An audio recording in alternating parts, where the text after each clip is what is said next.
Hi friends, இன்றைக்கி நம்ம பார்க்க போகிற ரெசிபி ரொம்பவே ஹெல்த்தியான நன்னாரி சர்பத்.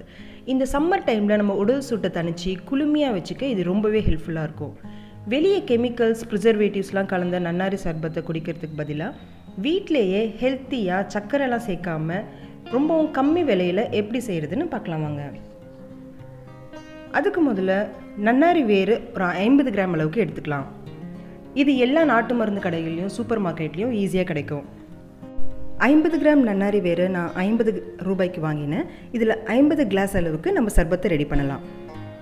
இந்த வேரை முதல்ல இப்போ நம்ம கழுவி எடுத்துக்கலாம். இந்த வேரில் இருக்க மண் அழுக்கு எல்லாமே இப்போ நம்ம ரிமூவ் பண்ணிடலாம்.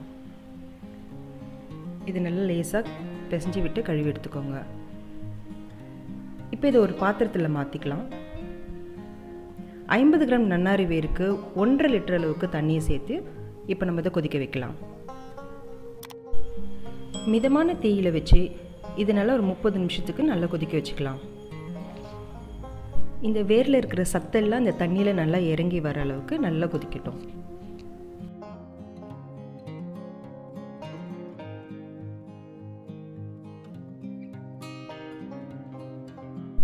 இப்போ 30 நிமிஷத்துக்கு இது நல்லா கொதி வந்துடுச்சு.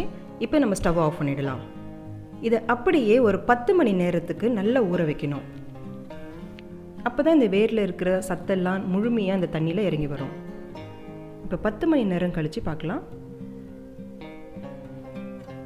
இப்போ இந்த தண்ணியை நல்லா வடிகட்டி எடுத்து வச்சுக்கலாம். அடுத்த ஒரு பாத்திரத்தில் 1 கிலோ அளவுக்கு நான் நாட்டு சர்க்கரை எடுத்திருக்கேன். நாட்டு சர்க்கரை இல்லைன்னா 3/4 கிலோ அளவுக்கு வெள்ளை சர்க்கரை எடுத்துக்கோங்க. இதில் 1/2 லிட்டர் அளவுக்கு தண்ணியை சேர்த்துக்கலாம்.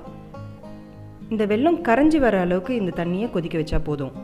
பாகுபதம்லாம் எதுவும் கிடையாது. இந்த வெள்ளத்தில் இருக்க அழுக்கெல்லாம் தனியாக எடுக்கிறதுக்காக தான் இந்த ப்ராசஸை நம்ம பண்ணுறோம். இது ஒரு 2 நிமிஷம் அளவுக்கு கொதிக்க வச்சா போதும். சர்க்கரையெல்லாம் சேர்க்காமல் இது ரொம்ப ஹெல்த்தியாக செய்கிறதுக்காக தான் நான் நாட்டு சர்க்கரையை சேர்த்துருக்கேன்.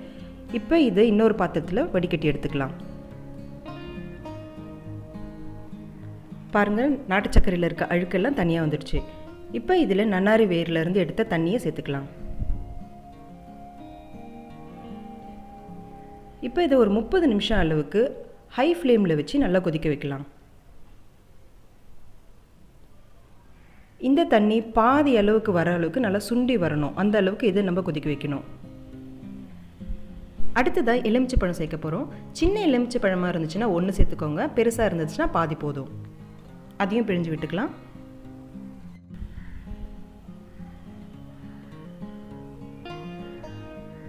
ஒரு 30லேருந்து 40 நிமிஷம் அளவுக்கு கொதித்த பிறகு இது நல்லா சுண்டி வந்து ஒரு திக்கான கன்சிஸ்டன்சிக்கு மாறும். பாருங்கள், இதுதான் கரெக்டான கன்சிஸ்டன்சி. இந்த மாதிரி சிரப் மாதிரி நம்மளுக்கு கிடைக்கும். இந்த ஸ்டேஜில் நம்ம ஸ்டவ் ஆஃப் பண்ணிடலாம். இப்போ இதை நல்லா ஆற வச்சுக்கலாம். இப்போ ஒரு சுத்தமான பாட்டிலில் இதை நம்ம ஸ்டோர் பண்ணி வச்சுக்கலாம். இதை ஒரு 3 வருஷம் வரைக்கும் இதை நம்ம ஃப்ரிட்ஜில் வச்சு யூஸ் பண்ணலாம். கெட்டு போகாது.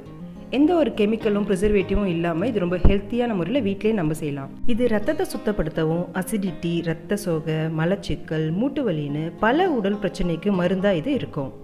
இப்போ சர்பத்தை நம்ம ரெடி பண்ணிக்கலாம். கொஞ்சமாக ஐஸ் க்யூப் சேர்த்துக்கலாம். 2லேருந்து 3 டேபிள் ஸ்பூன் அளவுக்கு நன்னாரி சிரப் சேர்த்துக்கலாம். இது உங்கள் டேஸ்ட்டுக்கு ஏற்ற மாதிரி நீங்கள் அளவை சேர்த்துக்கோங்க. இப்போ சப்ஜா சீடை சேர்த்துக்கிறேன். இது நம்ம இந்த ஜூஸ் ரெடி பண்ணுறதுக்கு ஒரு 10 நிமிஷத்துக்கு முன்னாடி ஊற வச்சா போதும். இது இன்னும் உடல் குளிர்ச்சியாக அதிகரிக்கும் அப்படின்றதுக்காக நான் இதை சேர்த்துக்கிறேன். இதை ஒரு 1 டீஸ்பூன் அளவுக்கு சேர்த்துக்கிறேன். சப்ஜா சீட் இல்லைனாலும் பரவாயில்ல, அப்படியே செய்யலாம். அடுத்ததாக சின்னதாக ஒரு லெமன் ஜூஸ் புழிஞ்சு விட்டுக்கலாம். தேவையான அளவுக்கு இப்போ தண்ணியை சேர்த்துக்கிறேன்.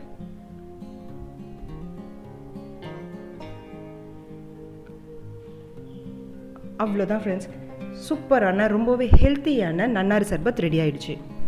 உடல் நன்மைகளை தரக்கூடிய இந்த நன்னாரி சர்பத்தை வெளியில் வாங்கி குடிக்காமல் வீட்டிலே ஹெல்த்தியாக குழந்தைங்களுக்கும் பெரியவங்களுக்கும் செஞ்சு கொடுங்க.